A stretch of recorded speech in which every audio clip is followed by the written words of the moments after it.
آپ ٹیلی ویژن نہیں خریدیں گے، آپ گاڑی نہیں خریدیں گے، لیکن روٹی تو کھائیں گے نا، چائے تو پئیں گے، شاید اس میں چینی ڈال کے بھی پئیں گے. آپ کو اگر مرغی نہیں کھائیں گے تو دال تو کھائیں گے نا، اس میں کچھ تھوڑا سا پیاز اور ٹماٹر تو ڈلے گا نا. تو there is no elasticity of demand. So I don't know کہ we are looking the wrong way. جہاں آپ نے اپنی اس پروڈکشن اور سپلائز کو دیکھنا تھا، وہاں آپ نے صرف ڈیمانڈ کو دیکھا ہے، جس کی وجہ سے افیکٹولی بجائے اس کے کہ قیمتیں کم ہوں، وہ دن بہ دن بڑھتی جا رہی ہیں، دن بہ دن اس لیول تک پہنچتی جا رہی ہیں جہاں ہم ریکارڈ پہ ریکارڈ بریک کر رہے ہیں. جناب والا، کون سی وہ اشیاء ہیں جو کہ عام آدمی، جو سب سے غریب، کیونکہ جتنا زیادہ غریب ہے اتنا ہی زیادہ اس کو یہ چیز افیکٹ کرتی ہے، کیونکہ فوڈ آئٹمس پروپورشنیٹلی اس کے بجٹ کا سب سے بڑا حصہ ہوتے ہیں. ایک امیر آدمی ہے، اس کا شاید کھانے پینے پہ خرچہ جو ہے وہ اتنا زیادہ نہیں ہوتا اس کے اوور آل بجٹ میں، لیکن جو سب سے غریب ہے وہ شاید صرف اسی پہ ہی پیسہ خرچ کرتا ہے، وہ اور کچھ بھی نہیں کر سکتا اس وقت. تو اس کو تو آپ نے وہاں پہ ریلیف دینا تھا، آپ نے اس کو اگنور نہیں کرنا تھا، آپ نے دوسری طرف نہیں دیکھنا تھا. تو کیا ہوا اس کا؟ دیکھیں، جہاں ہم سپلائز کی بات کرتے ہیں تو ہم نے پروڈکشن بڑھانی ہے نا. 2008 میں ہمیں اسی قسم کے حالات تھے، بلکہ اس سے کئی بدتر تھے. 142 ڈالرز پر بیرل پہ تیل ہم امپورٹ کرتے تھے. آج ماشاءاللہ آپ کو اس سے کہیں بہتر ایک سچویشن ملی ہوئی ہے. جہاں آپ کرنٹ اکاؤنٹ کی بات کرتے ہیں تو we have to live with that. اس کے باوجود ہم نے ایک پالیسی ڈیسیشن لیا کہ ہم نے دنیا کے جو کاشتکار ہیں ان کو سبسیڈائز نہیں کرنا. ہم نے اگر کوئی چیز برداشت کرنی ہے تو اپنے کاشتکار کو صحیح قیمت دے کے ہم نے برداشت کرنی.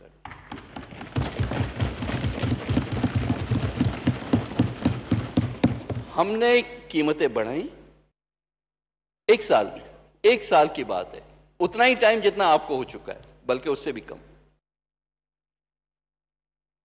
اور اس میں ہم نے پاکستان کو، جو کہ پچھلے کئی دہائیوں سے ایک نیٹ امپورٹر تھا اور آسٹریلیا اور امریکہ کے فارمرز کو سبسیڈائز کر رہا تھا، ہم ایکسپورٹیبل سرپلس ہم نے پیدا کر دیا ایک ہی سال میں. تو اپنے لوگوں پہ اگر آپ نہیں اعتبار کریں گے، اگر اپنے لوگوں کو انسینٹیوائز نہیں کریں گے اور آپ اپنی پروڈکشن نہیں بڑھائیں گے تو شارٹیجز تو ہوں گی. اور جو سرپلس چلتا آ رہا تھا ماشاءاللہ، اس کو تو آپ لوگوں نے ایک سال میں جب دیکھا کہ سال میں ٹڈی دل کا بھی اٹیک ہے، لوکسٹ اٹیک بھی ہے، بارشیں بھی ہوئی ہیں، اس کے باوجود آپ نے یہ نہیں سوچا اور ایکسپورٹ کر دیا. ای سی سی کا فیصلہ تھا ایڈوائزر صاحب، مجھے حیرت ہے کہ یہ فیصلہ اس طرح سے کیسے کیا کہ پھر سڈنلی ہمارے پاس شارٹیج آ گئی. ہورڈنگ ضرور ہوئی ہوگی،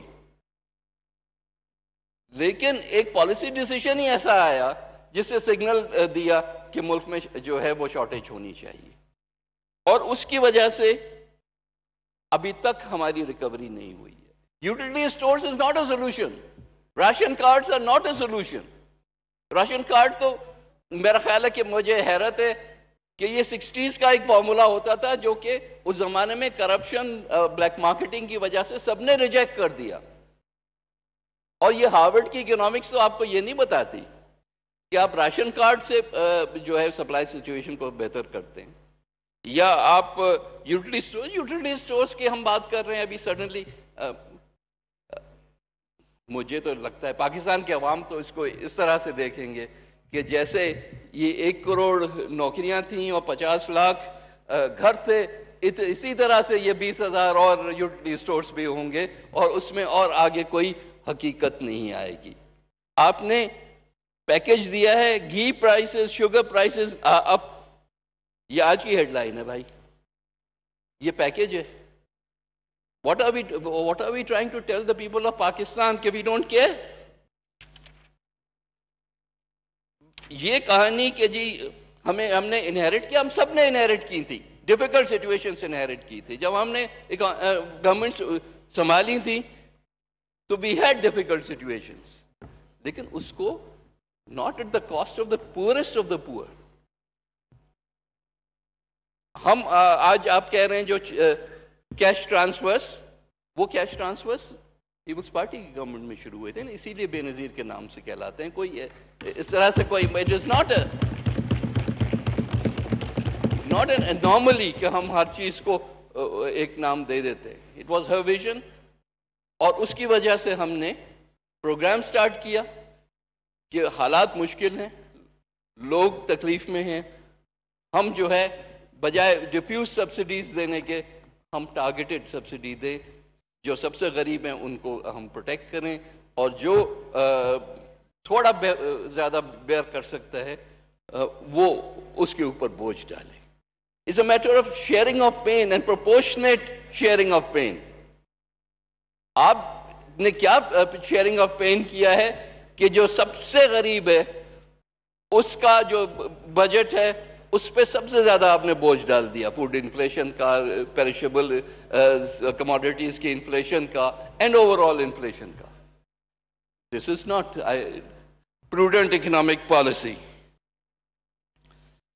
سر، اور پھر ہم کانسٹنٹلی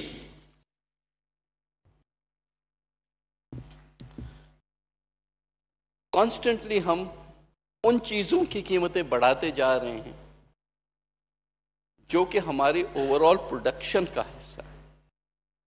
ہم ایک طرف تو فائنانس منسٹر صاحب نے کہا کہ ایکسپورٹ از آور بگیسٹ ہوپ، درست ہے، میں بھی مانتا ہوں یہ بات، لیکن ایکسپورٹ تب ہوگا جب آپ کمپٹیٹو ہوں گے ان یور ایکسپورٹس. آپ ایکسپورٹس کی آپ نے بات تو کر دی کہ ہم نے یوٹیلیٹیز کی پرائسز، آپ ایکسپورٹر سے پوچھ کے تو دیکھیں جو پاکستان کی سب سے بڑی ایکسپورٹس تھیں جو زیرو ریٹنگ پہ چل رہی تھیں، اس کو بھی آپ نے پہلے ہی سال میں آ کے زیرو ریٹنگ ختم کی کہ ہم زیادہ جو ڈومیسٹک سیلز ہے اس سے کا پیسہ ان سے کلیکٹ کر لیں گے. لیکن اس کا نتیجہ کیا ہوا؟ کیا ایکسپینشن ہوئی؟ ایک طرف آپ نے انٹرسٹ ریٹس اتنے ہائی رکھی ہوئے ہیں، دوسری طرف آپ نے اپنی جو ٹیکسیشن پالیسی ہے وہ اس طرح سے کی کہ سارا جو ہے ان کو ایک نئی رجیم میں ڈال دیا. پلس آپ نے کہا کہ جی آپ کو اب شناختی کارڈ کی شرط بھی جو ہے وہ بھگتنی پڑے گی. ایک انڈاکیومنٹڈ اکانومی کو آپ نے سڈنلی ڈاکیومنٹ کرنا شروع کیا ایک ہی سال میں.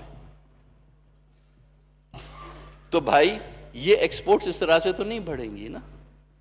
آپ نے اس کے ساتھ ساتھ ان کی بجلی اور گیس کی قیمتیں بھی بڑھا دی.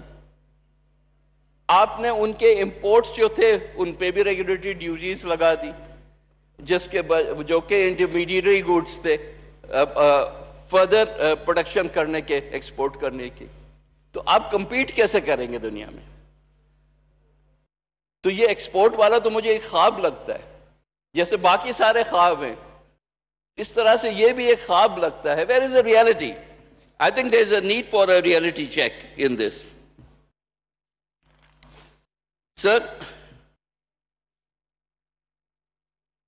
اور اس کے ساتھ ساتھ اس ساری چیز کا افیکٹ کیا آیا؟ آپ نے ایک طرف تو میجر ٹیکسز جو ہے وہ امپوز کر دیے اور سنا ہے کہ ابھی اور فردر ٹیکسز لگانے جا رہے ہیں، لیکن جہاں آپ نے پروڈکشن کو سپریس کیا، جہاں آپ نے اپنی انڈسٹری کو جو ہے وہ بجائے گروتھ کی طرف جانے کے اس کو سلو ڈاؤن کیا، تو پھر آپ انہی سے جو ہے وہ پیٹ کاٹ کے ان سے ٹیکس جو لے رہے ہیں وہ کس حد تک آپ کی انڈسٹری کو فروغ دے گا؟ کس حد تک؟ اور کیونکہ انڈسٹری نہیں چلے گی تو آپ ایکسپورٹ کیا کریں؟ ایگریکلچر بھی ڈاؤن ہے، انڈسٹری بھی ڈاؤن ہے، لارج اسکیل مینوفیکچرنگ بھی ڈاؤن ہے، تو پھر آپ کا یہ سرپلس کہاں سے آئے گا جو کہ ایکسپورٹ ہوگا؟ تو میرے بھائی، میرا خیال ہے کہ there is a need for a rethink on all of these. There is a need to look at it. اگر ہم ایگریکلچر کو بوسٹ نہیں دیں گے، جو کہ ہمارا بیک بون ہے، اور آج سے نہیں 70 سال سے ہے، ہم نے اس پہ کیا انویسٹمنٹ کی ہے؟ دیکھیں، ہم کاٹن بھی we used to export cotton, today we are importing cotton. We used to export, or we were in a position to export wheat, today we are importing wheat. تو ایگریکلچر کو ہم نے کیا جو ہے انسینٹیوائز کیا ہے؟ آپ نے واٹر سیکٹر میں کیا فردر اسپینڈنگ کیا؟ ہم پی ایس ڈی پی کو تو کٹ کرتے جاتے ہیں ڈے ٹو ڈے افیئرس کو چلانے کے لیے، لیکن یہ نہیں سوچ رہے کہ اس کا لانگر ٹرم ایفیکٹ یہ آ رہا ہے کہ آپ کا پھر پروڈکشن نیچے ہوگی، اور جتنی پروڈکشن نیچے ہوگی اتنا سال بہ سال آپ کو جو ہے امپورٹس وہ آپ کی بڑھتی جائیں گی۔ یہ کس قسم کی اکنامکس ہے؟ اور پھر آپ کہہ رہے ہیں کہ جی ہم نے جو قرضہ لیا ہے وہ پچھلے قرضوں کو واپس کرنے کے لیے، ہر حکومت ایسے ہی کرتی ہے۔